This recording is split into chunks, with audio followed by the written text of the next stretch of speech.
Welcome to class. Welcome to Mr. Quickest Teaches. In this lesson, we're dealing with Mervyn MORRIS's Little Boy Crying. Mervyn MORRIS is a Jamaican poet laureate. He was born on the 21st of February 1937. He's 84 years old in Kingston, Jamaica. He's best known for his poem, Little Boy Crying. Let's dive into the poem. Now, the poem Little Boy Crying exposes the interaction that a father-son pair have. It's a very tense poem because around this point, they are both sort of gauging each other for weakness or trying to portray themselves as stronger than, they actually appear. So it deals with the tension in a father and a son pair as they interact over an activity or an action that the boy has taken. Let's read the poem. Little Boy Crying by Mervyn MORRIS. Your mouth contorting in brief spite and hurt. Your laughter metamorphosed into howls. Your frame recently relaxed, now tight, with 3-year-old frustration. Your bright eyes swimming tears, splashing your bare feet. You stand there, angling for a moment's hint of guilt or sorrow for the quick slap struck. The ogre towers above you, that grim giant, empty of feeling, a colossal crow, soon victim of the tale's conclusion, dead at last. You hate him. You imagine chopping clean the tree he's scrambling down or plotting deeper pits to trap him in. You cannot understand, not yet, the hurt your easy tears can scald them with, nor guess the wavering hidden behind the mask. This fierce man longs to lift you, curb your sadness with piggyback or bullfight, anything, but dare not ruin the lessons you should learn. You must not make a plaything of the rain. So the poem here is a 4-stanza poem. The stanzas all have unequal line lengths. The first stanza is 7 lines. The second and the third stanzas are 6 lines. And then the final stanza or the 4th stanza is a monostitch or 1-line stanza. Now let's dive into the poem and see what Mervyn MORRIS is trying to present to us in terms of the themes, the language, the tone, even our mood, how we are going to react to this father-son interaction or this tense interaction that they have. Now the very first thing we see about the poem is that the poem is in the second-person narrative voice, and you see that in the use of the word your. So it means that Mervyn MORRIS is not speaking to the reader, but is actually speaking to a person, and he's speaking to this person in the second-person possessive pronoun your. And then he says your mouth contorting. So it's like the boy prepares to cry, or it provides, the word provides visual imagery of the persona twisting his mouth as he cries. But then he describes this attitude that the boy portrays as brief spite and hurt.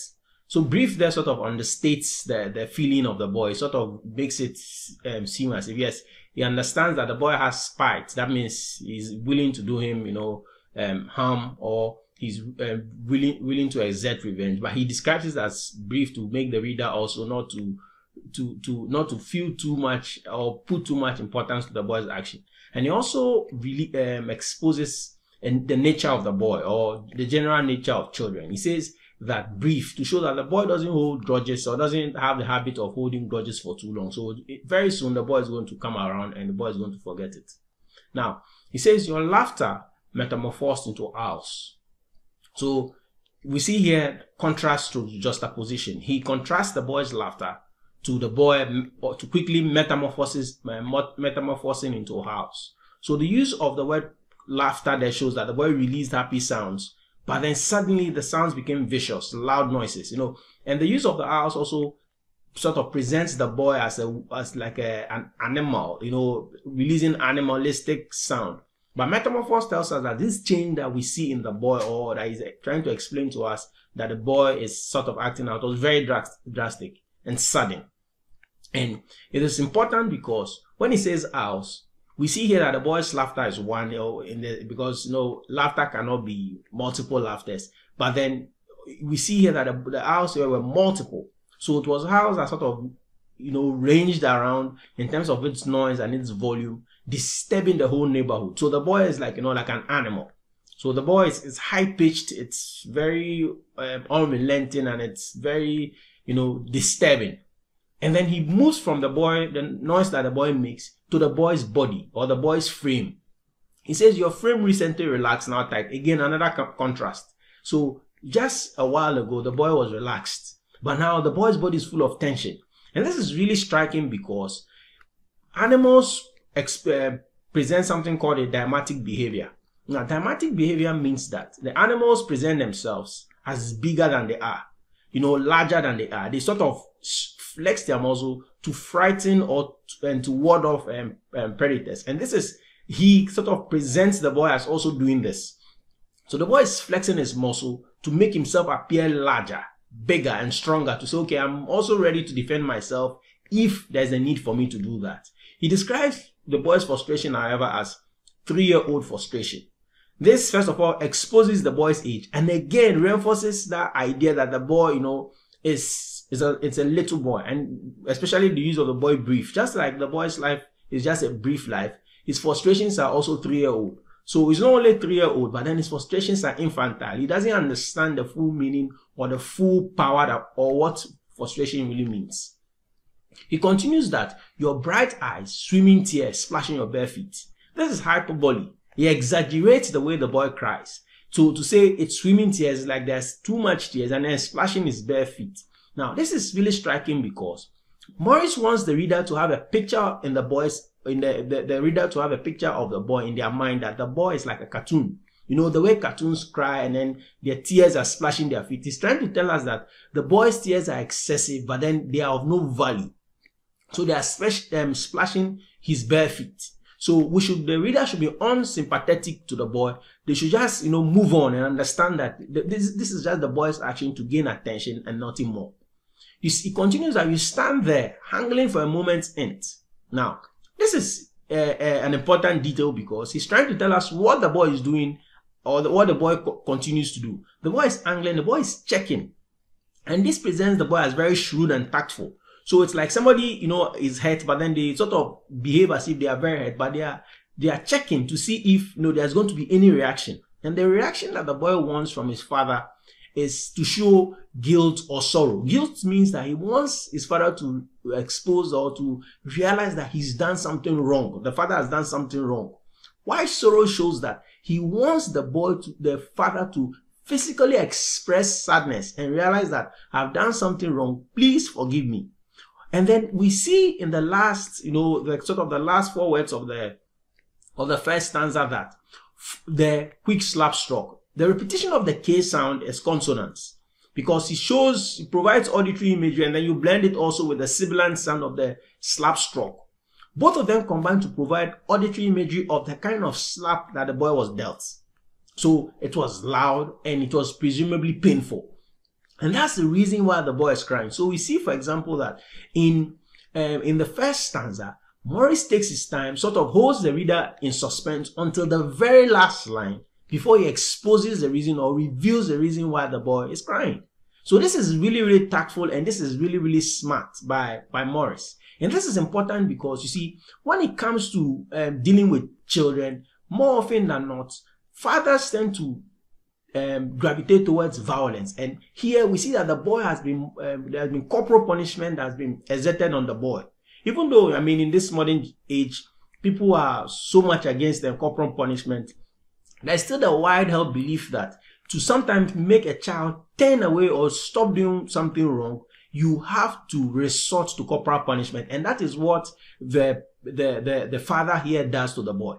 Now, this is another important detail, is the use of anaphora and repetition in the first stanza. And we see that in the repetition of the your sound in the first and the third line.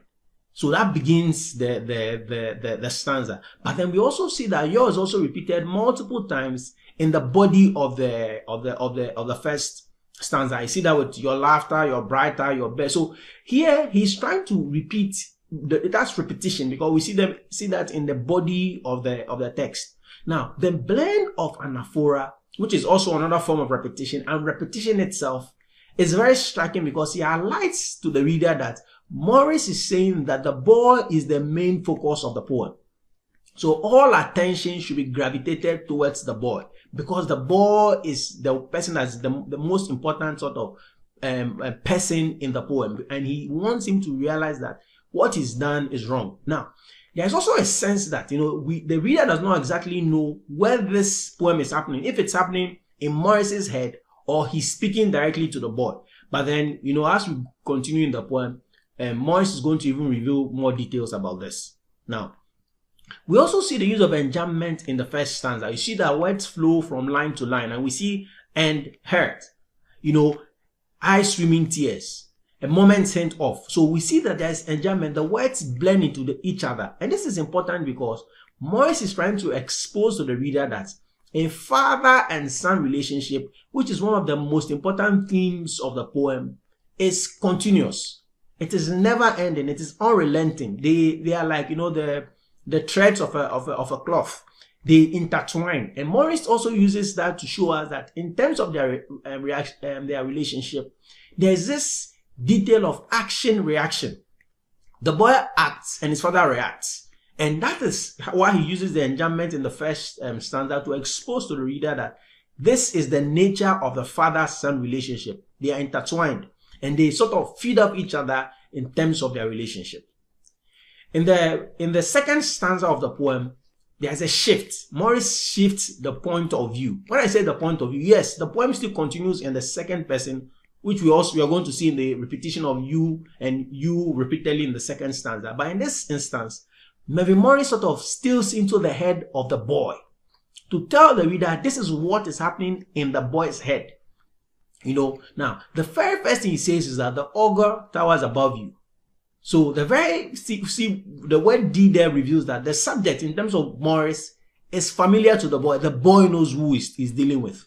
But he says the boy sees him as an ogre and that ogre towers above you. So the ogre there is the first metaphor that is used in this second stanza. And it presents Morris as a mythical man-eating creature. So the boy sees his father as somebody who is about to eat him up. But then he continues again with a second metaphor. He says towers. The word towers there sort of attributes a sense of height to Morris that makes him appear to the boy like a tower. A tower is large. But then it is not only large, but here the boy sees him as disproportionately larger than him.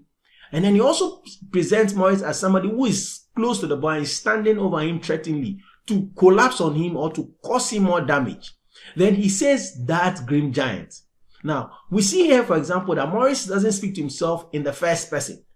He speaks to himself in the third person. You see that in the use of the word that. It means like the boy is pointing to him and saying that. He's pointing to Morris and saying, you are the grim giant. And grim exposes one of the first nature that the boy thinks that Morris has. And that nature is that Morris cannot be reasoned with. And Morris also has a very unwelcoming disposition. And then he again uses a metaphor, which is the third metaphor in the first stanza, which is quite striking because you see that metaphor is really important when it comes to language and when it comes to how people relate with each other. He says the boy sees him as a giant. Again, this is a second allusion to another man-eating creature. And then he also emphasizes the point that, see, for the boy, Morris is a threat. And Morris is not only a threat because of the fact that he eats, you know, he's able to eat people up, but then he's also a threat because of the sizable difference in height between the boy and Morris.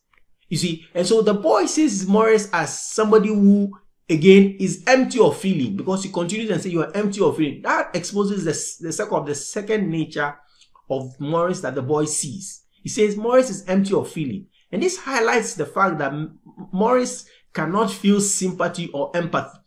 So the boy sees Morris as somebody who also has toxic masculinity, in the sense that for the boy, Morris only acts out in violence. And this is a striking image because when it comes to a father-son relationship or even parents-child relationship, there's this tendency for some parents to resort very quickly to violence. And the boy sees that as a fact that his father is empty of feeling.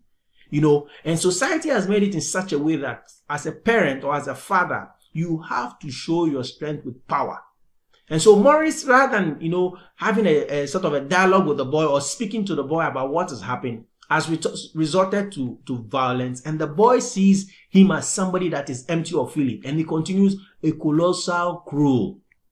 Again, the word colossal again reveals the nature of another nature of Morris. It reveals that Morris is somebody who has like joy, expresses a palpable joy because he's cruel. When someone is cruel, the person does not only exert violence on somebody, but the person gets a kick or some sort of joy from exerting that kind of violence. And that's what the boy sees about Morris.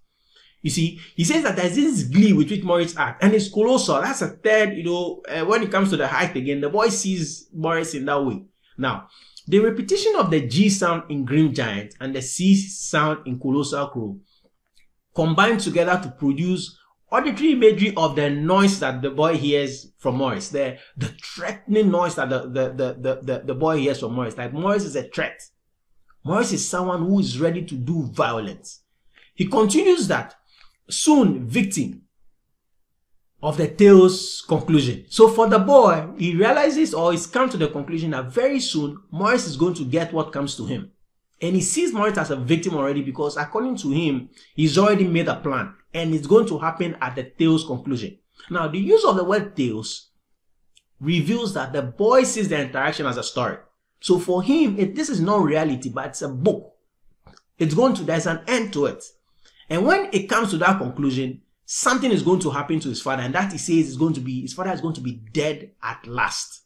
Now, there's this sense that his use of the word dead at last, it's like the at last sort of, it's like finally a delayed expectation is going to be met. Now, but the use of the word dead, again, has like a sense of contrast or juxtaposition in the kind of relationship or each of the two persons look out for each other. While Morris has exerted corporal punishment on his son, his son thinks that the only way that Morris can pay for his crimes is by capital punishment. So his father has to die. Now, this is really striking because it raises up the issue about how children sometimes see the world. They cannot properly gauge actions, or they cannot properly gauge what should happen to people. They tend to overreact or underreact. And the boy sort of overreacts here because he thinks that being slapped means that his father has to die. He has to pay the ultimate price of paying with his life. Then Morris continues that you hate him. Again, the use of the word him there shows that Morris is still speaking to him about himself in the third person. So you hate him. He doesn't say you hate me. He says you hate him. You hate him. And then this is important because Morris seems to be putting a gap between what the boy is thinking about him and who he really is as a person. So you hate him. It's like Morris himself is pointing to sort of a false self or a pseudo self to show that, whatever the boy is thinking or what the boy is planning is for some other person. You hate him. And the use of the word hate there reveals to the reader that, or makes the reader brings to the reader's mind the attitude of children to always says, I hate you, mommy, I hate you, daddy. Again, not only the death part, but the hate part also shows that children are unable to properly gauge what emotion to use. So you don't hate somebody out of a whim. You hate somebody over something, very important or something wicked that they've done to you. But the boy hates his father here because his father has hit him. And Morris continues that you imagine. You see, the use of the word you that again repeats that it's the boy that is speaking. You imagine. Look, what does he imagine? Allusion. The first allusion here to the Jack and the Beanstalk is to a children's book. He says the allusion one to address, the fact that he's saying he's going to chopping clean the tree he's scrambling down. So that's the first allusion. So here the boy sort of alludes to how Jack and in the story, the children's book Jack and the Beanstalk, Jack cut down the beanstalk that made that caused the giant to fall to his death.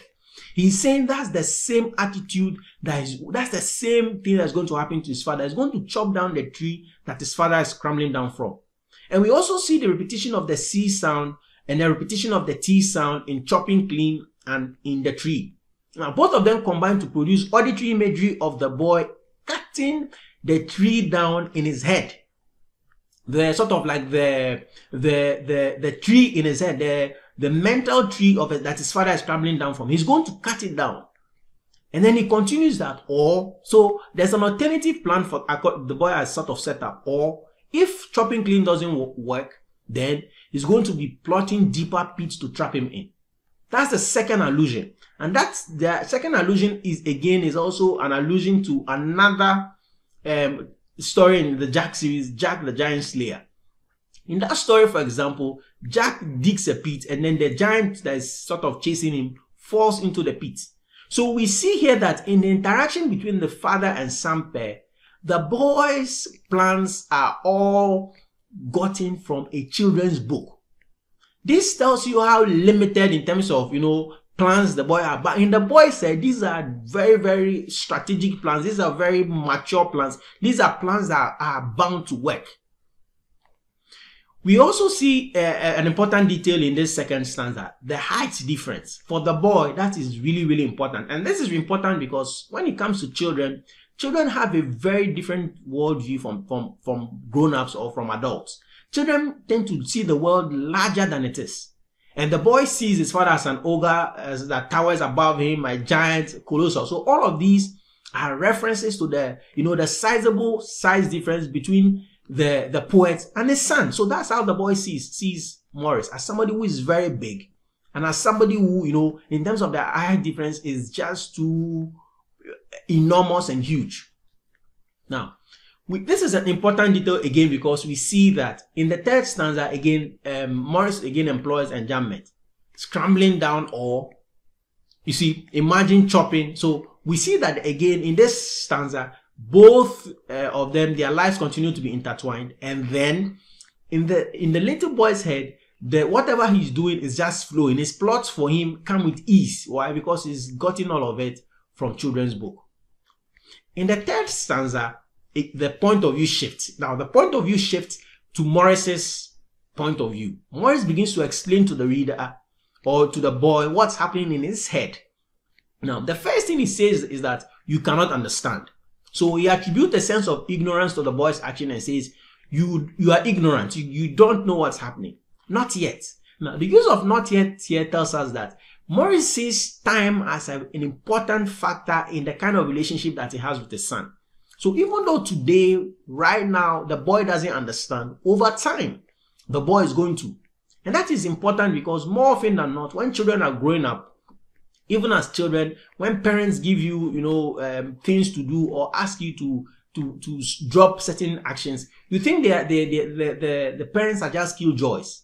But when you grow up, you begin to understand better why your parents want you to maybe get an education, for example. And then he shifts and says, the hurt your easy tears can scour them with. Here, there's also a contrast. So for Morris, he sees the boy's tears as easy. It means it comes to the boy without stress. But Morris, is scalded by the boy's tears. They burn him. So this produces tactile imagery of the tears, droplets of tears just falling little by little on the bare skin of Morris and exerting a lot of pains to him. Nor a second action, nor gets the waving hidden behind that mask. Wavering shows that Morris has a duplicity in his character. That means that Morris has like two images. The image that is properly Morris and the image that Morris has to take as a father.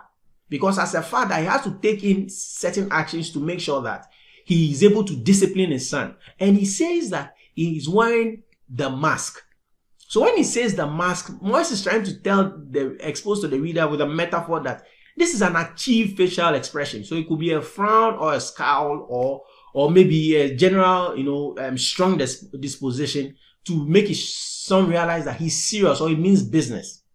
But Morris continues and says, this fierce man longs to lift you. So Morris describes himself as a fierce man. So externally, Morris realizes that indeed he appears fearsome and very masculine. But he's trying to tell his son that inwardly, he longs to lift him.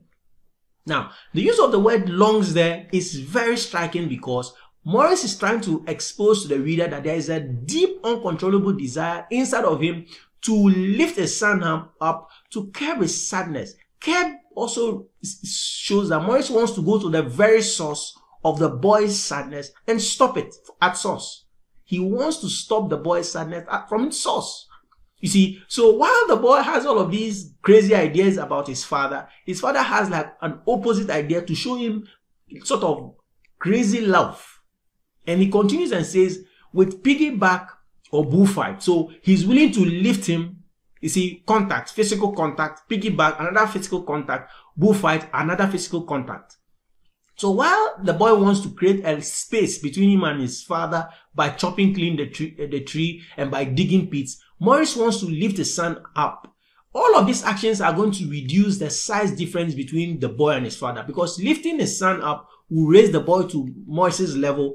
Piggyback will make him be, behind his father. Bullfight will make the boy appear like the matador, and then Morris is going to be the bull. And Morris says anything. He concludes by saying anything, which means there is nothing off limits for him. There is nothing he's not willing to do to make his son happy. But see how strikingly he ends the stanza. He says, but dare not ruin the lessons you should learn. So even though he's willing to do all of these things for the boy, he's saying he does not want to ruin it.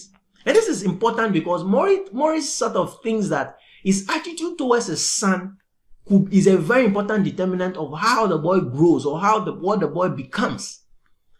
You see, it shows that Morris thinks that if he makes any mistakes, it's going to cause irreparable damage to his son's mental, physical development. And he exposes this by saying that the boy has lessons to learn. So lessons shows that the boy is still impressionable, and the boy is like a student. He's learning.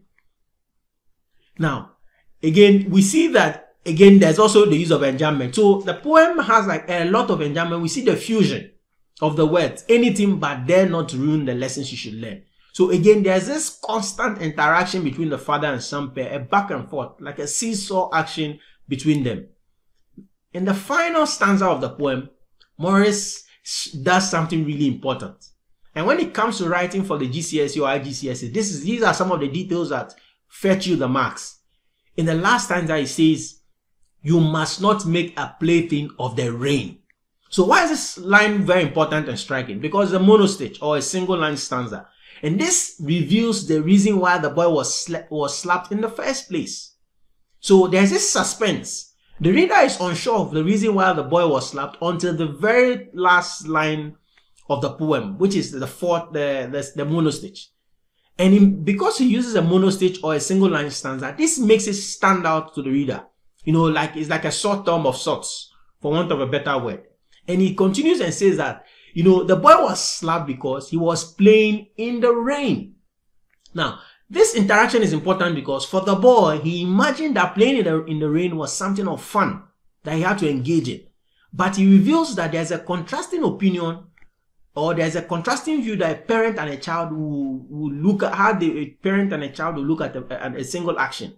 So the father sees the action as something that is dangerous. Maybe, presumably, cause the boy pneumonia, or the floodwaters if there's a flood, it could push the boy away and cause him to die or something, or he could slip and fall. But the boy sees it as something that is, a playtime, something that he has to enjoy and bask in. And this is important because parents and children, more often than not, see the same activity or the same action from different points of view. Morris continues and says that, I'm going to have the final say in the way he exposes it. Now, you must not, it's a directive. You must not make a plaything of the rain. It's like a command that the boy has to live with. And he also exposes the fact that parents usually like to have the last say or the final say when it comes to when they are dealing with their children. And it's important because it's the last thing that Morris says in the entire poem.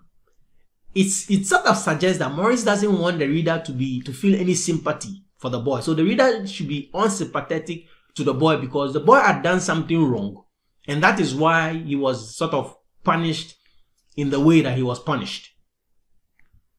When it comes to the point of view of this poem, it's very important that you speak about the point of view in the GCSE. And this is important because It is one of the ways that Morris strikingly presents a rich image of this interaction, this tense interaction between the father and the son pair. The repetition of the word your multiple times as an anaphora and the word you as an anaphora is very important. So as an anaphora, we see it in the first, and the word your appears as the first word of the line 1 and line 3. And then the word you is also starts 2 stanzas. Stanzas 2 starts with the word you, and then the final stanza also starts with the word you. So the anaphoric use and repetition of you and your emphasizes that the 3-year-old boy is the main focus of the narration. And Morris doesn't want the boy to lose sight of what he's saying. So Morris doesn't want the reader to bear witness of what he's saying. He wants to speak directly to his son because he believes that speaking directly to his son will make his son realize that you are responsible for your actions. And it's important because the use of the second person point of view is very difficult to execute. And so it's not a very popular point of view. So it's hard for writers to, because of its difficulty in execution, writers sort of shy away from using it. In fact, in the entire 2022 IGCSE anthology, the only other poem that has a second point of view out of the 15 poems is James K. Baxter's Farmhand. And we are going to speak about that poem in the subsequent lesson. Now, when it comes to the structure of the poem, which is an important point, when you're writing the IGCSE, for example, and you're aiming for an A star, and you're asked a question, you have to be able to speak about how the structure, the effect that the structure has on the poem. So this poem is 20 lines in total. Stanza 1 has 7 lines, but then stanza 2 and stanza 3 both have 6 lines. And this is important because in stanza 2, it is the boy that is speaking, or we are exposed to what's happening in the boy's head. In stanza 3, we are exposed to what's happening in Morris's head. So the fact that stanza 2 and stanza 3 both have equal lines, 6 lines, reveals that in terms of the attitude of a father and the son, they both imagine that their actions are perfect. They are good actions. They are correct actions. But in the stanza 4, which is a single line, the father sort of chips in and says something extra. In a way, in their interaction, their word interaction, the father says something extra that sort of beats the boy. And not only that use of the extra line in the stanza 4, which makes it stand out, but the fact that he speaks out in the stanza, the 4th stanza, and it's Morris's opinion that we hear, it shows that Morris wants to have the final say. He also highlights the fact that the boy's wrong action is the reason why they even had the interaction in the first place. So Morris wants the reader to leave the table or to leave the setting or the scene of their interaction, this is a tense interaction, with the memory that the boy is the one that caused everything to happen in the first place. Now, let's speak about some of the themes you find in the poem. The themes that you find in Little Boy Crying are the difficulty of parental discipline, a child's conception of corporal punishment, father-son relationship, childhood, parenting, the opposing or contrary views of a father and son pair to discipline, and what constitutes fun, a child's view of his father, innocence. So in the IGCSE, for example, a question that could be posed to you, for example, is how does Mervyn MORRIS strikingly present the difficulty of parental discipline? Or how does Mervyn MORRIS strikingly present the interaction between the father and son pair in Little Boy Crying? So these are some of the questions that you could be thrown in terms of the themes, because most of the questions in the IGCSE, especially the poetry components, comes from the themes. Now, if you've enjoyed this lesson, you can visit mrquakersteaches.com, and on mrquakersteaches.com, you can actually access, customize the courses on how you want to learn, because there are poetry components, there are prose components, and there are drama components. And when you visit mrquakersteaches.com, you can actually find stanza by stanza, line by line, and word for word written analysis of all the 15 poems in the IGC anthology. In fact, you can find this poem as well with more details, with more explanations. Analysis of prose, drama, character, themes can also be found there, and information on the unseen poem. If your school, for example, you write the unseen paper, you can find notes that will really help you, get very excellent grades, A stars, for example, in the unseen paper. You can also sign up for private tuition in the IGCSE A-level and the A-level and the IGCSE in English language, English literature, geography, and history. And in Mr. Quickest, just visit the website and then you're going to find those details there. You can also join our tribe on Telegram. There's an IGCSE tribe on Telegram. Search for Mr. Quickest Teaches IGCSE Literature on Telegram and then join the tribe, because important details are going to be revealed on that in that site. And then you're welcome. Thank you so much for sharing this time with us and for learning about Little Boy Crying. So here you have it. Mervyn Morris's poem Little Boy Crying has been demystified. See you in the next lesson. Bye bye.